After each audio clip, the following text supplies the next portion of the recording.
अन्न से विकसित होते हुए अन्न से मांस बनता है, रक्त बनता है, हड्डियां बनती है, पर अंततः इससे अन्न से मन बन जाता है। अंतिम अंतिम चरण जो अन्न का है वो मन है।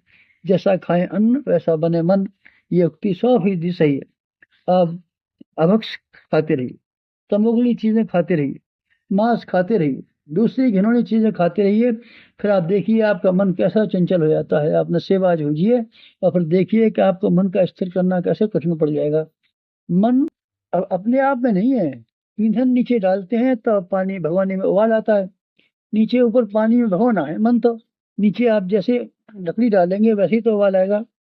तो आपने बराबर अभक्ष खाने का क्रम जारी रखा है तो आपका मन बराबर चंचल बना रहेगा। कभी ऐसा मौका नहीं होगा कि आप मन की स्थिरता रख पाए। इसलिए जीभ पर काबू पाइए, सात इंद्रियों पर काबू पाइए।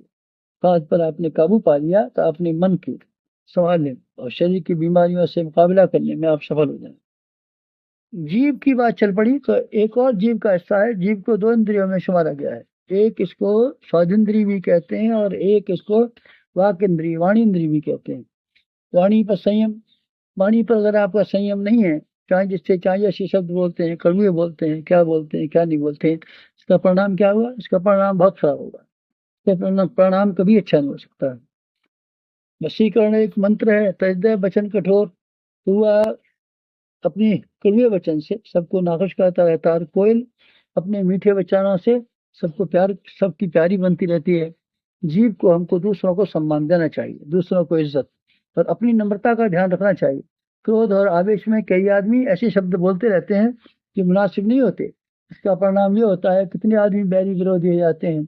आपको मालूम है ना, द्रौपदी ने व्यंग और उपहास में ऐसे शब्द कह दिए थे जिसकी वजह से कौरवों को बहुत बुरा लगा। अंतिम उसका परिणाम महाभारत के रूप में आया। जीव कटारी की तरीके से, जीव में बिच्छू का डंक बताया गया है, जीव में सांप का जहर बताया गया है। अगर आप कड़ुआ बोलते हैं तब, कड़ुआ नहीं बोलते हैं तब, मीठा बोलते हैं तब, यही जीव आपके लिए निगरानी कितनी काम की हो सकती है। इससे मोहब्बत कीजिए, दूसरों को इज्जत दीजिए, अच्छे परामर्श दीजिए, लोगों को उत्साह बढ़ाइए, लोगों की हिम्मत को तोड़िए मत, लोगों की हिम्मतें बढ़ाने वाली बात कहिए। अगर आप ऐसा कर लेते हैं तो फिर मैं आपको तपस्वी कहूंगा। ये वाणी का तप हुआ, जिह्वा का तप हुआ।